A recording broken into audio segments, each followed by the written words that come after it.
Hello! From the very beginning of the pandemic, I thought it was some kind of a joke. I watched in disbelief as countries were closing their borders, new rules and regulations came into force, and people were deprived of their basic rights. I'm not afraid of any viruses. For that reason, some people call me COVIDiot, conspiracy theorist, or something else. And I would like to tell you what are my reasons. I've always been going against the mainstream. Although there are now quite a few people who do not agree with the current government policies, they organize protests, write petitions, etc., I do not entirely agree with everything they say. Okay, at the beginning I was wondering what it was all about. I watched various videos about hydroxychloroquine treatment, the effects of vaccines and other conspiracy theories. I signed up for different groups like Truth Seekers, Enlightened, Awake, etc.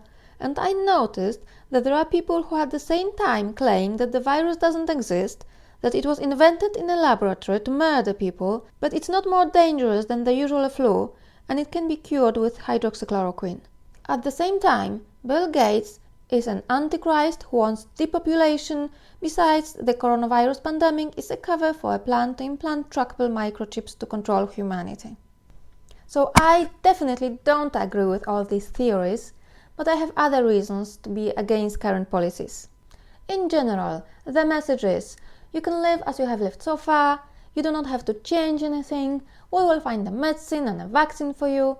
In the meantime, just wear masks, stay at home and keep social distance. And what I'm trying to say, that a change is necessary.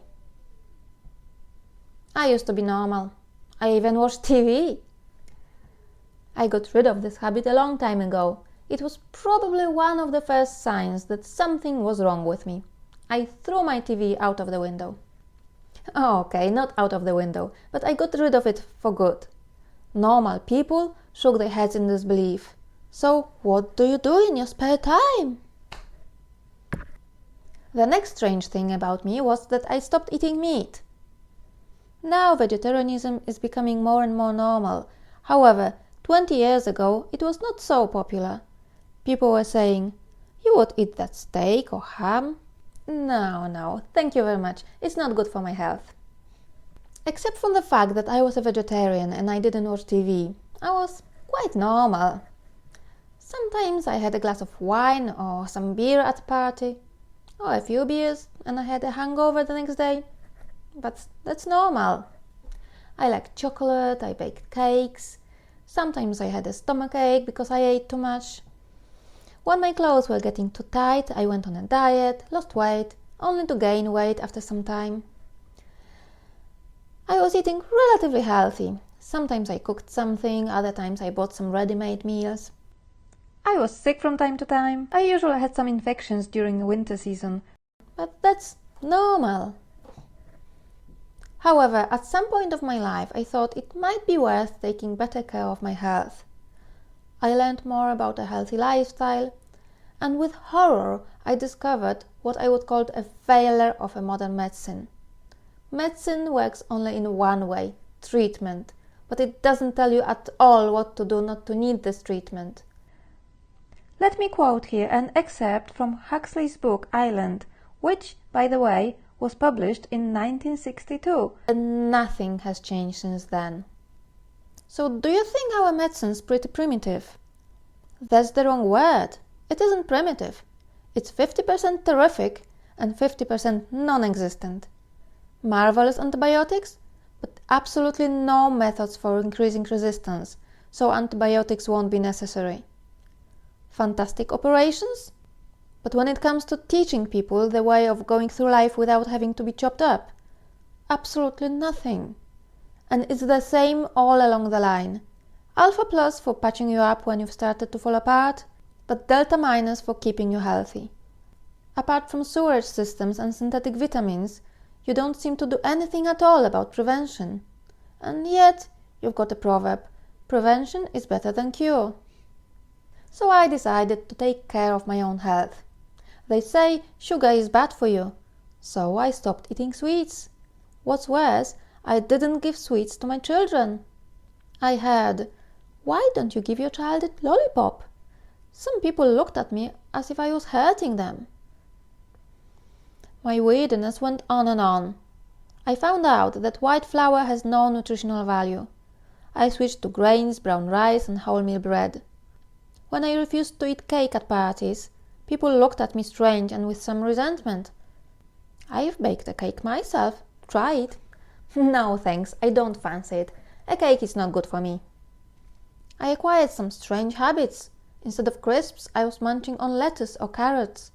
I was eating orange instead of cookies. Plus, I completely rejected alcohol. It came naturally. My body just rejected it. In addition, I started running and exercising more. This is actually considered normal and necessary for your health, although not everybody does it. To add to all this, about 2 years ago, I announced I was vegan. Vegan? No, it's too extreme. Such a complete rejection of animal products was due to ethical reasons, so I will not talk about it now. But I would like to emphasize that I have been vegan for 2 years and I feel great. After all, a healthy diet consists either entirely or mainly of plant products. I would like to recommend a book, The Blue Zones by Dan Buettner, where the author talks to the oldest inhabitants of our planet and shows how the combination of certain elements of lifestyle, diet and philosophy allows indigenous people to achieve not only amazing age, but also an exceptional quality of life. Okay, was all this enough to keep me super healthy? I felt great most of the time. I was sick rarely, but sometimes I did come down with a cold. I quickly got rid of it, but I wondered why I got it in the first place. It seemed that a piece of puzzle was missing. As I started to think about it, I noticed that each time I had a cold, it was directly related to a stressful event in my life. I realized that our mind has a huge impact on our health. Of course, everyone knows that stress is bad for you. Only usually people say we can't do anything about it. I found out that we can. We can do a lot about it. I started to be interested in spirituality, the law of attraction, energies, etc. I got into meditation, mantras, yoga. I became a witch. I started to say some strange things, that you can heal yourself from various diseases by the power of your own mind, that there is some energy in us, and the more you fear something, for example COVID, the more you attract it. And by being positive, you attract good things into your life. Of course, it's all about how your body reacts to the virus, not whether you catch it at all, because we can't do anything about it. Or can we? The most weird thing I started doing recently was wild water swimming. In winter. Going into the icy water. Complete madness. Although I must say that a few people joined me in this madness recently. And it turned out that all these eccentricities did me a lot of good. I feel great. I have stopped getting sick completely. I don't have any skin problems or weight problems. I have a lot of energy. And life is getting more and more beautiful, even despite of what is happening in the world now. I have peace of mind and love in my heart. Knowing all this, I wanted to share with others. Tell them that life is beautiful. You don't have to be ill, you don't have to struggle with your weight. There is a way to feel great. However, I met with a lot of resistance. Some people laughed at me, some admired me, but they said it was not for them. I tried to convince that a healthy lifestyle doesn't require sacrifice at all. It takes some effort in the beginning, yes. You need to change your mindset.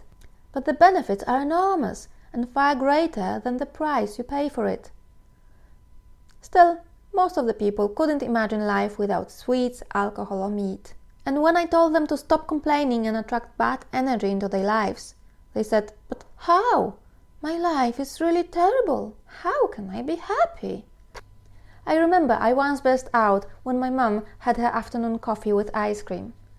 Every day she has a coffee and something sweet to eat, usually ice cream.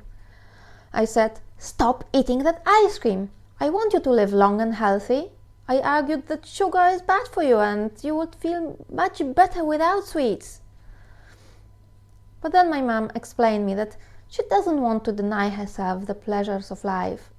I tried to convince her, you don't need to sacrifice anything. Okay, maybe at the beginning, but it's just a matter of getting used to it. And if you switch, you won't even like that ice cream. It's a matter of changing habits, maybe finding other recipes, other products in stores. Once you try once, it's easy. However, my arguments didn't convince her. Another time, I told my friend not to eat a cookie because she's got celiac disease, diabetes, and she's obese. But the cookie has always won, and my attempts to convince her otherwise were perceived as interfering with her life. Those who follow the same path as me know how hard it is to watch as your loved ones harm themselves. Those who follow a different path will see me as a nutter eating grass and believing in magic, was more trying to convince others to do the same. After a while, I learned to accept that everyone has their own way, that my relatives and friends will not live as long as healthy as I would like them to. I tried to set an example with my life, but I no longer interfered with the lives of others. I let go, and I went on with my life. At the same time, although physically I felt great, I felt a bit sad. I felt more and more alienated and misunderstood. Instead of being praised, I felt excluded, different, odd. My self-confidence about my health was often perceived as being big-headed.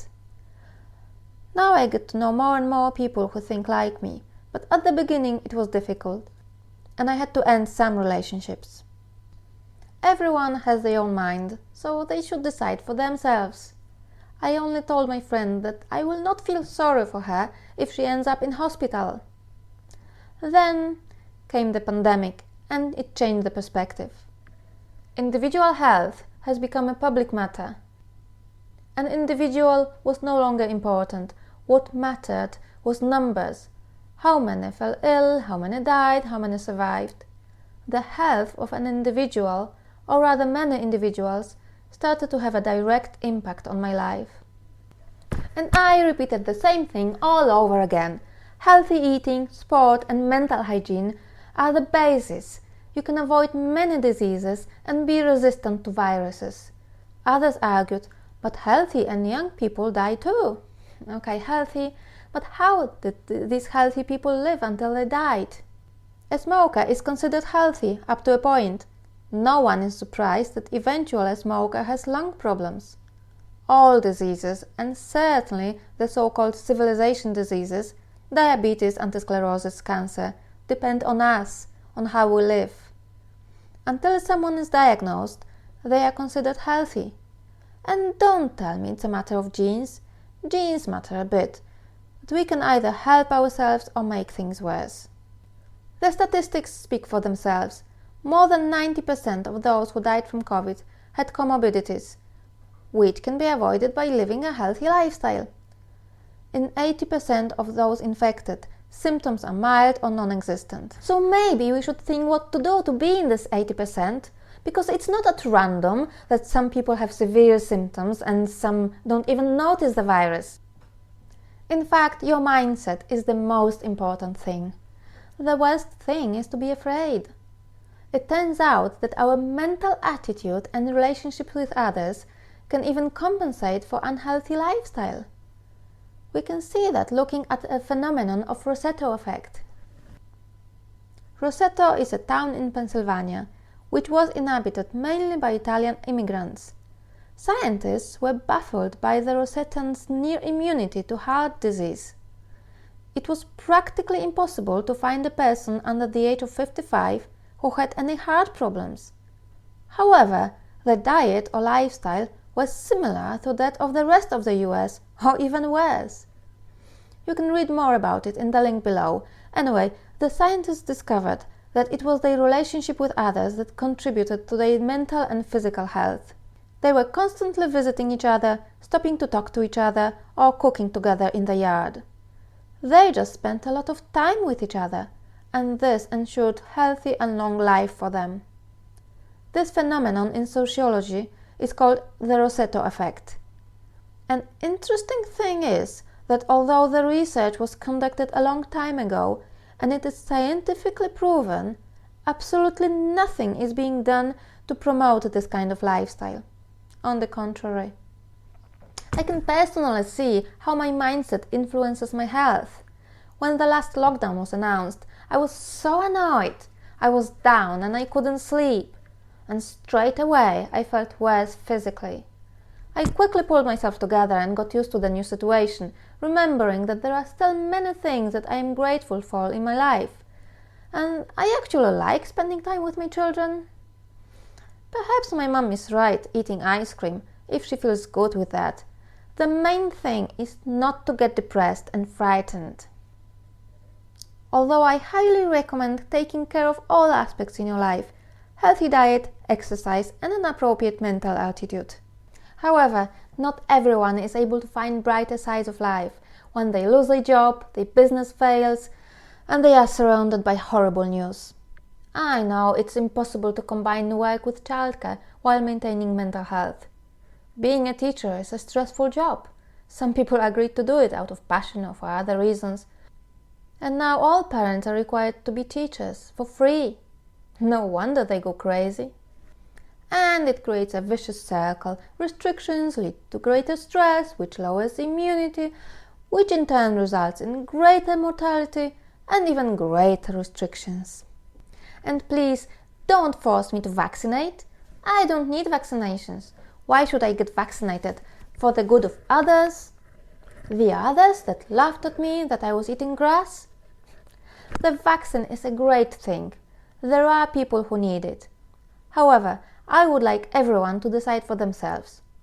Perhaps some will miscalculate.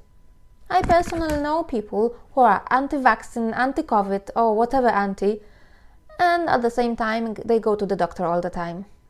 So something is wrong here. I haven't needed a doctor for years, and neither my children. And if I am unconscious carrier of the virus, others will be safe because they will get vaccinated. So what's the matter? Everyone should choose for themselves whether they prefer to count on a vaccine or their own immunity. But take into account that there are more selfish egoists like me, who have the audacity not to have any symptoms but transmit the virus to others. Now we have COVID-19, but who knows if there won't be COVID-29 or some monkey virus or whatever other virus? Summarizing, yes, I am a conspiracy theorist, in particular of one theory that says that healthy lifestyle prevents dying from COVID. I would like to ask all those who try to persuade me to get vaccinated, please accept that I have other methods to prevent getting affected by viruses than the vaccine. And I will accept both your lifestyle and the fact that you want to get vaccinated. Thank you for watching. If you liked what I said, please give me a thumbs up. Thank you.